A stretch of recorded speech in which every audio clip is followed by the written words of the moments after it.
इच्छाधारी नाग केवल कथाओं में नहीं, राजाओं की तिजोरियों में भी होती थी।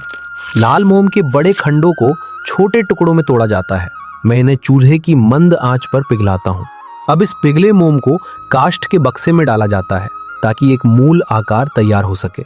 सूखने के पश्चात धीरे धीरे एक आकृति उभरती है, सर्प जैसी देह और मानव जैसा रूप। किंतु ये अभी केवल मोम है। मैं मुख्य मूर्ति को मोम की पतली डंडियों से जोड़ता हूँ।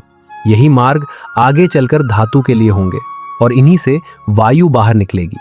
अब संपूर्ण मॉडल को एक बेलनाकार ढांचे में रखा जाता है और इसके ऊपर प्लास्टर ऑफ पेरिस का घोल डाला जाता है। धीरे धीरे ये कठोर हो जाता है।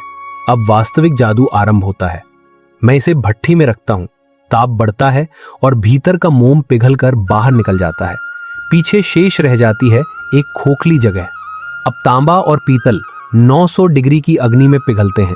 मैं इस तप्त धातु को धीरे धीरे उसी खोखले सांचे में उड़ेलता हूँ।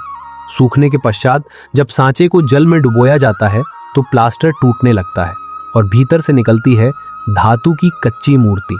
किंतु कार्य अभी बहुत शेष है। अतिरिक्त धातु को आरी और फाइल से काटा जाता है। मैं सतह को चिकना करता हूँ। धीरे धीरे वास्तविक आकार स्पष्ट दिखने लगता है। अब बारी है सबसे नाजुक कार्य की। पतली तांबे की तारों को चिमटी से मोड़ता हूँ। धीरे धीरे वे बादलों और पक्षियों जैसी आकृतियों में परिवर्तित होने लगती हैं। फिर इन्हें वनस्पति गोंद में डुबोकर मूर्ति की सतह पर चिपकाया जाता है। यही छोटे छोटे कक्ष आगे चलकर रंगों को धारण करेंगे।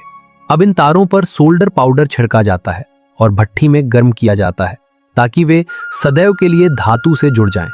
अब मैं छोटे स्पैटुला से प्रत्येक रिक्त भाग में रंगीन एनामल भरता हूँ। फिर मूर्ति पुनः भट्ठी में जाती है।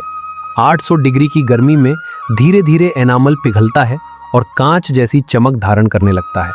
ये प्रक्रिया एक बार नहीं, अनेक बार दोहराई जाती है और अंत में पत्थर और चारकोल से इसे घिसा जाता है जब तक सतह पूर्णतः चिकनी और चमकदार न हो जाए। और इस प्रकार इच्छाधारी नाग तैयार की जाती थी।